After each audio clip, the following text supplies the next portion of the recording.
I wanted to check in with Mike Florio, Pro Football Talk. You can see it every weekday night at 5:30 Eastern on NBC Sports Network. Johnny Manziel and the Raiders. This is one of those teams. I think there's three teams that Manziel could end up with: Oakland, Jacksonville, and Cleveland. The likelihood that he ends up with Oakland at 5 is what?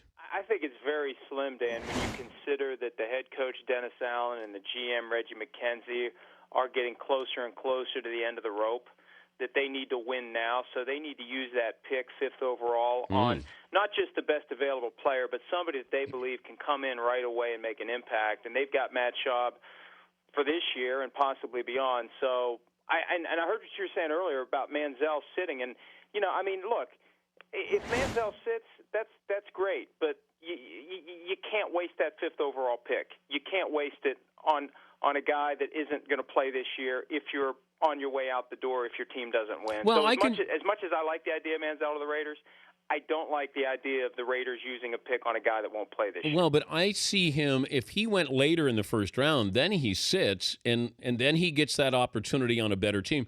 Let's face it, if Russell Wilson played in Jacksonville, we wouldn't know much about him. If Colin Kaepernick played in Jacksonville, we would say, oh, he sort of reminds me of Cam Newton, on a bad team.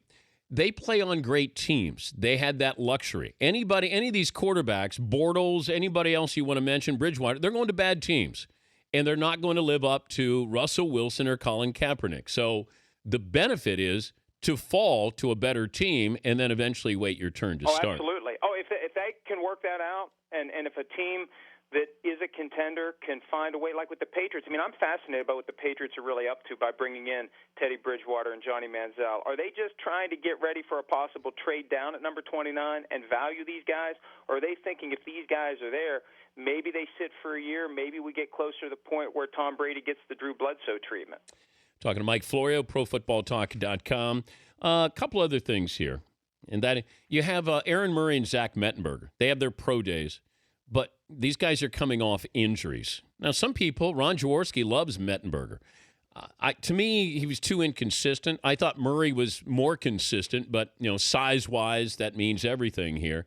How do these pro days factor in? Is this second round, third round type pro day impact? Well, you look at Murray and they're saying 4th or 5th round. I think you have to be a team, almost like the 49ers last year when they took Marcus Lattimore from South Carolina, who was going to be on scholarship as a rookie. They took Tank Carradine from Florida State, a first-round prospect who tore up a knee. He's on scholarship for a year. You have to be a team that not just is loaded at the starting lineup, loaded at depth, where you can take a flyer on a guy who may or may not ever become physically the guy that he once was, and that's a potentially great scenario for, let's say, a team like the Patriots that is looking to develop a guy, especially with Ryan Mallett in the final year of his rookie contract. You just park the guy, you let him fully heal the ACL, and then you see what he has in his second year. But I think for both guys, they're going to slide down the board just because when you use first round, second round, third round pick, you want to use it on a guy that will be able to play this year if necessary.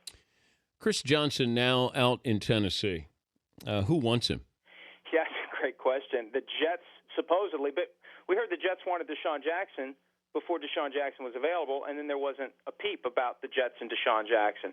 Most of the depth charts they're not fully set, but everybody's got their number one guy. And the question is, would Chris Johnson be content to be one of a 2-man or 3-man rotation? I don't think he wants that. I think he wants to be the guy who's on the field as much as possible. That's going to be part of the homework that a team does. Will he be content with a supporting role? Will he be content with $3.5 million a year after he's made $30 million over the last 3 years? This is going to be an interesting situation. And when the guy who drafted him, when Jeff Fisher, the Rams head coach, isn't interested, it's almost like the whole Deshaun Jackson thing. Andy Reid wasn't interested in Kansas City.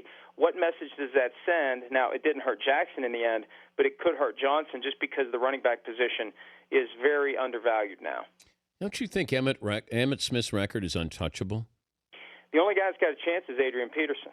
And beyond Adrian Peterson, there's a good chance no one's ever going to have that opportunity again because I don't think teams are going to take one guy and say, we're just going to ride you and ride you and ride you and let you rack up those yards year after year after year. But do we look at the running back position differently now? Because now getting 10,000 yards, 11,000, 12,000 yards, that's the ceiling here. It's going to be the flip side of the debate that now exists when you're looking at receivers for the Hall of Fame. Well, their stats nowadays are so inflated in comparison to the 70s.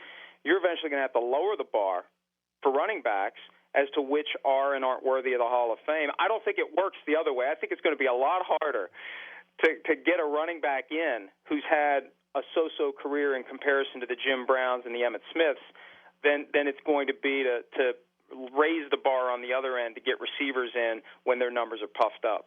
See, I'm a Ricky Waters fan, and, you look at what he did when he did it. He was one of the first guys to do it where, you're catching passes and you're rushing for 10,000 yards. It's just amazing how some of these guys fall through the cracks, though. They fall through the cracks. They never develop momentum. And we could go on and on about the issues with any Hall of Fame selection process, but when you've got running backs and quarterbacks and receivers and tackles and defensive ends and punters and kickers and everybody all in the same bucket with no categories, with no way to differentiate, there's going to be guys who fall through the cracks like Ricky Waters. All right, before I let you go, I know you being a lawyer, what's going on at Northwestern where the athletes are trying to unionize? Well, the main question is whether or not this initial ruling that college football players are employees, will that ultimately hold up? Now, in the interim, they're going to have the union vote. If more than 50% of the program votes in favor of it, then this all goes forward, and the court system decides whether or not they're employees. But even if it sticks at Northwestern, that doesn't mean it's going to stick anywhere else. This is going to be school by school, program by program, and typically only for the private universities. The public universities are going to be immune from this whole unionization thing unless the states where the public universities are give collective bargaining rights to public employees. So this is by no means anything that is going to, in the blink of an eye, alter college football. But it's gotten their attention. And the more changes they make, the better off the NCAA will be in fighting back unions. So maybe they'll make enough changes where we won't need unions because the players are going to have more protections and more rights going forward. Yeah, but I didn't think that that's what they wanted, benefits and protection. It sounded like the Northwestern athletes wanted more. Well, they want to have health care that goes beyond their college years. If you get a catastrophic injury that requires surgery beyond a certain period of time, you get cut off. And there are other protections. Look at the NFL level now, Dan, in the off season, the restrictions on how much time guys can work. I haven't done the numbers here, but I think that college players in the off season probably work more and work longer hours and work harder than NFL players now. If you have a union, you can negotiate limits on how much time you're there working out in the off season, on how much, that full month of practice. Maybe there's some protections there on contact. There's no limits on contact in practice other than how willing the coach is to expose his guys to injury. Good to visit with you, man. Thank you, Mike. All right, good talking to you, buddy. All right, Mike Florio, Pro Football Talk every weekday night.